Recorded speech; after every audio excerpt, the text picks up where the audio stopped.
और ये हमारे परम श्रद्धेय परम सम्माननीय श्री अनिल यादव जी दरोगा जी 101 रुपए से सम्मानित कर रहे हैं। इटावा से आए हुए भगवान से कामना है कि एक कन्हैया ऐसे कार्यों में ये अपना हाथ हमेशा बढ़ाते रहें, किसी भी बात की कमी न हो, सुख और संपत्ति प्रदान हो। ठाकुर जी की असीम अनुकंपा ऐसे परिवारों पर बनी रहे।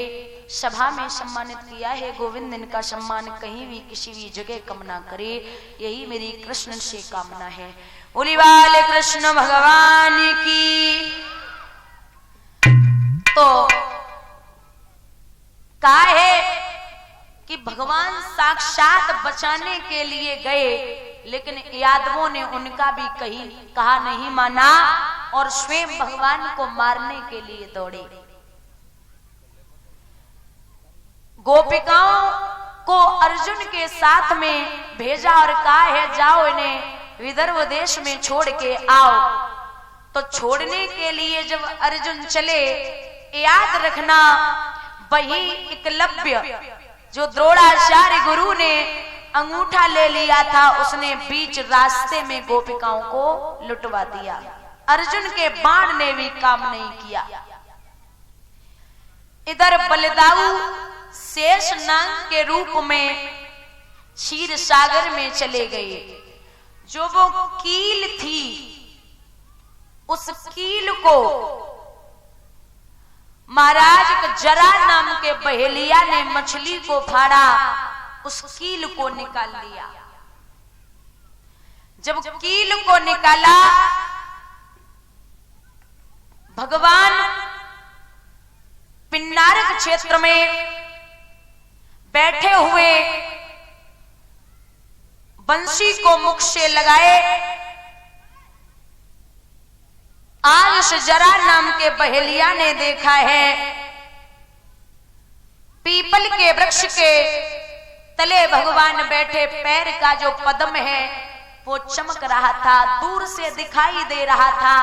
और जरा नाम के बहेलिया ने सोचा ये कोई पक्षी है, तो उसने सीधा निशाना लगाया और जब वो कील भगवान के पैर में जा लगी, पद्म फट गया।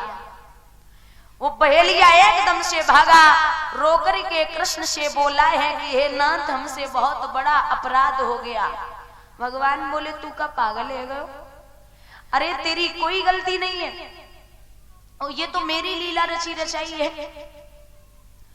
भगवान के शरीर से एक तेज निकला और वो तेज भागवत में प्रवेश हो गया और कहा है कि तुम लोग चिंता ना करो, मेरा पूर्ण स्वरूप श्रीमद् भागवत में प्रवेश हो चुका है। बोलिए गोविंद भगवान की। शुभ समाचार। वो ऐसा समाचार जब कुंती ने सुना तो कुंती ने भी शरीर को छोड़ दिया, पांडवों ने अपने शरीर को त्याग दिया। 7वां दिन हुआ। तक्षक भगवान की कृपा से जब आगे बढ़ा है तो विचार कर रहा है कि परीक्षित को कैसे डसे। नवलदेव बहुत बड़ी चालाक थी, उसने महल के चारों तरफ पानी भरवा दिया। तक्षक जैसे ही पहुंचा तो पानी भरा हुआ था, वहीं से लौट आया। परीक्षित लेटे, एक फूल बनके महाराज लटक गया। माली ने वो फूल तोड़ा और परीक्षित के आंगन में डाल दिया। कहां गए परीक्षित?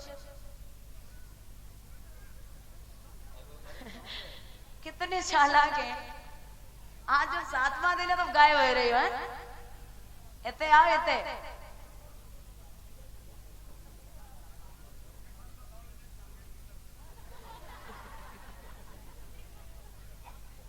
एते आओ।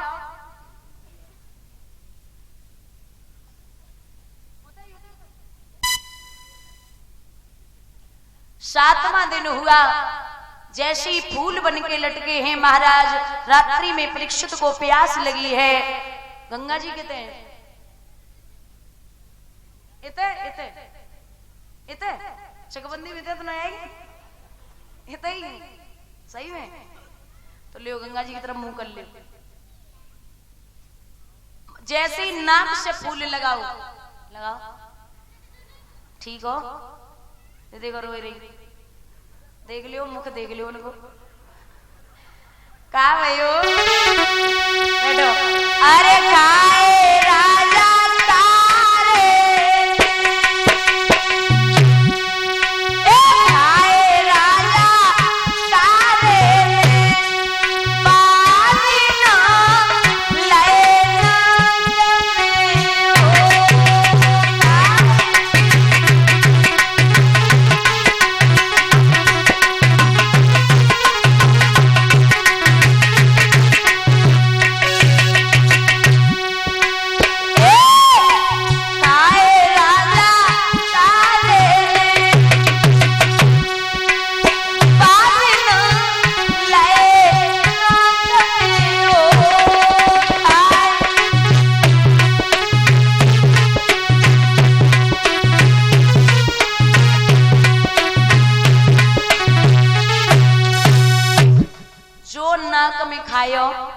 नवल देव ने चिट्ठी लिखी गुरु धनवंतर के लिए।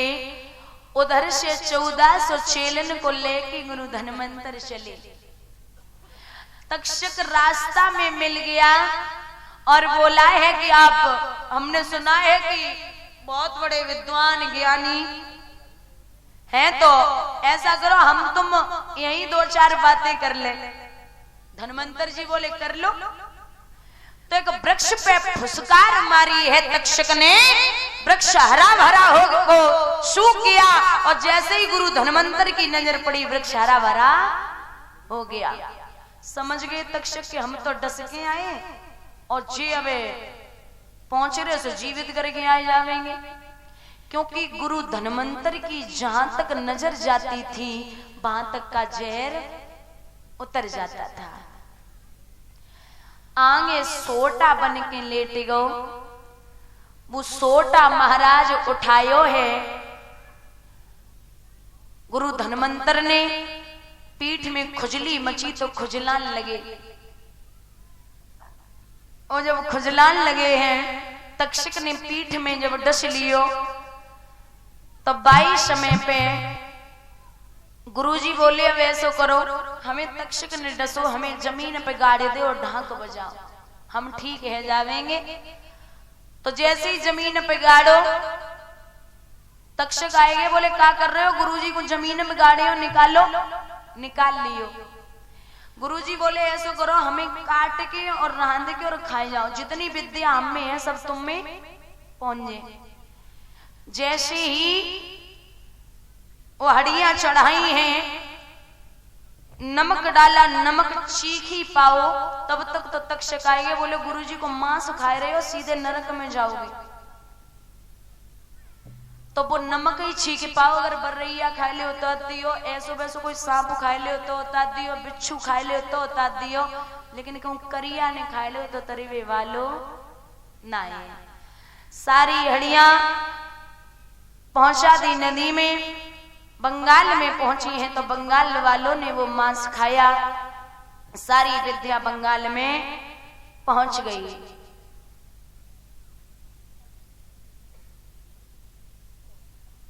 और जब विद्या बंगाल में पहुंची, यहाँ परीक्षित के लिए विमान आ गया। विमान में बैठ करके परीक्षित वैकुंठ धाम के लिए प्रस्थान कर गए। इनके पुत्र हुए हैं जन्मेजय। परीक्षित के पुत्र हुए जन्मेजय। जन्मेजय ने सुना कि मेरे पिता को सर्प ने डसा था, तो सांपों की बलि देने लगे।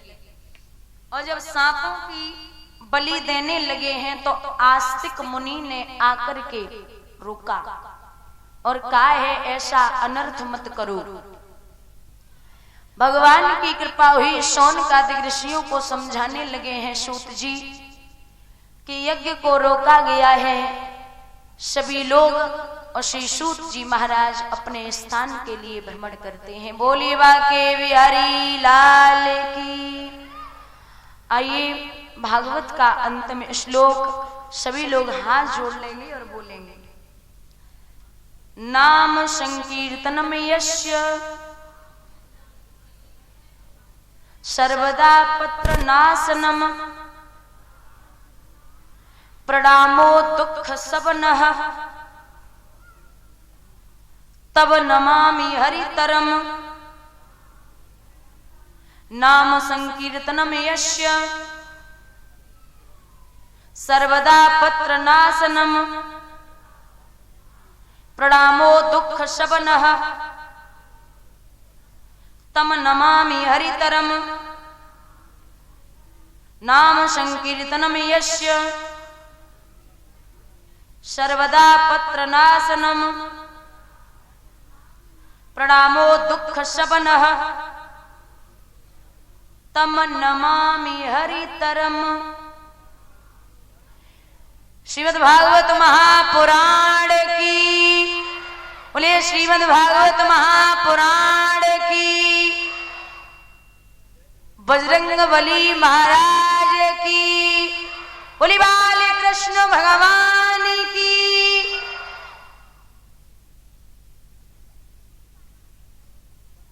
और ये